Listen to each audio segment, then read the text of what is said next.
à défaut des bontés de l'Éternel, qui sont censées se renouveler dans ta vie, tes adversaires ont voté une loi. Et cette loi, tous les matins, elle se renouvelle.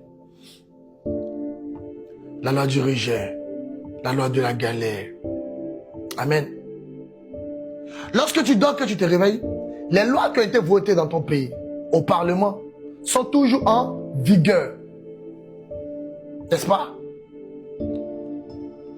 Lorsque tu dors, tu te réveilles, qui ont été votées par les ministres, les députés dans ton pays, sont toujours en vigueur.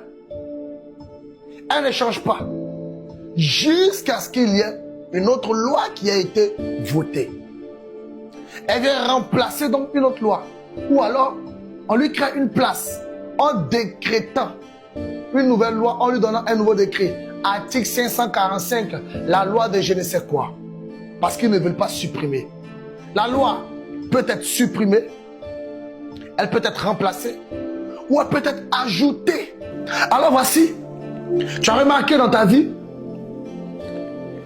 que les lois ne sont pas supprimées, là où elles doivent être supprimées, mais on ajoute plutôt, comme si tes problèmes ne suffisaient pas, d'autres problèmes font quoi? S'ajoutent. Comme si ta situation n'était pas si dramatique, si douloureuse, d'autres combats encore viennent se rajouter. N'est-ce pas? Comme si tu n'avais pas autant pleuré, comme si ce n'était pas autant difficile. D'autres problèmes viennent se rajouter, d'autres lois sont votées. Leur objectif, étouffer ton bonheur. Étouffer la vie de l'enfant de Dieu. Faudra même pas qu'on te voie. Faudra même pas que tu sois l'ombre de ta gloire. Faudra même pas que tu sois l'ombre de ta grâce. Mais que tu sois l'ombre de la masturbation. L'ombre de la cigarette. L'ombre de la débauche. L'ombre du rejet. Alors des gens vont te voir. Mon frère, tu n'as pas une clope là-bas, tu n'as pas une cigarette. Ou toi-même, étant l'homme de la cigarette, tu demandes la cigarette. Rejeter, toi-même tu te rejettes. C'est-à-dire, toi-même tu sais très bien que les gens vont te rejeter si tu vas là-bas. Parce que tu es devenu l'homme du rejet. Et lorsque tu arrives dans certaines associations, toute ta peur, c'est d'être rejeté. Au final, tu finis par être rejeté. L'homme de la difficulté, l'homme de la galère, l'argent ne peut pas durer dans ta main. Depuis toutes les années, c'est le même scénario. Ton travail, ton salaire, ton transport, tes charges, rien n'a avancé. Rien n'a changé. Rien. Pourquoi? Parce qu'une loi a été votée. Et ils ont dit la sentence est irrévocable. Ok. Nous sommes au Parlement.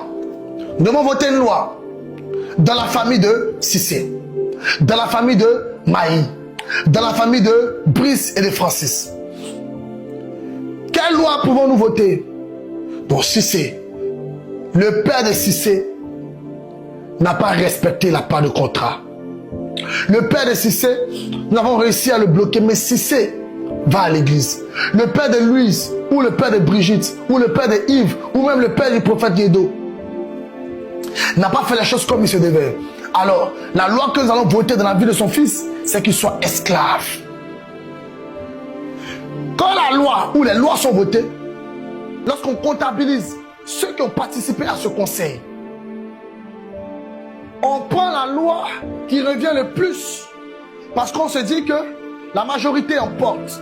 Alors, voici les lois qui ont été votées dans ta vie et qui sont en vigueur. Tu ne prospéreras point. Tu ne te marieras pas. Tu ne sortiras jamais du lot. Tu ne te démarqueras pas. Tu te battras, tu vas transpirer, mais tu n'auras pas ce que tu veux. Les hommes viendront et te diront que tu es belle. Tu feras tout parfois toi-même. Tu vas vouloir financer le mariage, mais ils s'en iront comme s'ils ont rencontré leur copain. Quelle loi est-elle en vigueur dans ta vie? Quelle loi est-elle en train de te détruire?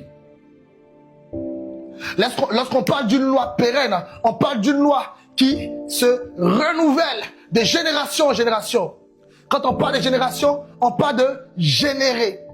toutefois qu'un enfant naît, le même problème est généré dans sa vie. Les lois ne sont rien d'autre que des paroles qui sont générées dans le sang. Et toutes les années, on a dit, par cette loi, qu'elle ne doit pas avancer.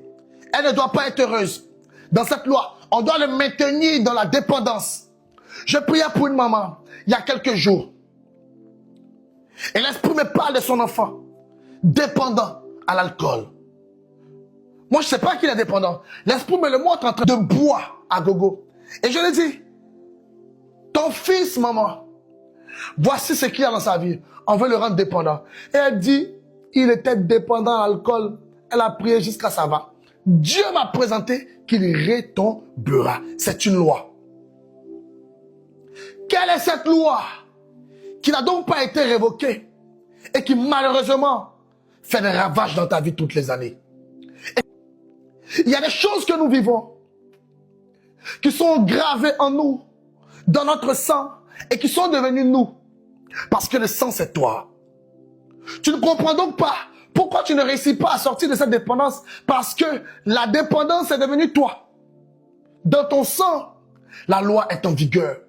Dans ton sang, ce problème est en vigueur. Dans ton sang, cette situation est en vigueur. Dans ton sang, nulle part ailleurs. Elle n'est pas dans tes os, elle n'est pas dans ta chair, elle n'est pas dans ton âme, dans ton esprit. Elle est dans ton sang. La loi de la résurrection était dans le sang du Christ. C'est pourquoi il fallait que son sang coule pour qu'il puisse ressusciter. C'était une loi qui a été votée dans le ciel avant même qu'il ne vienne sur terre. Donc, pour voir la résurrection du Seigneur, il faut que le Seigneur puisse aller dans le séjour des morts. Cette loi, nous allons la révoquer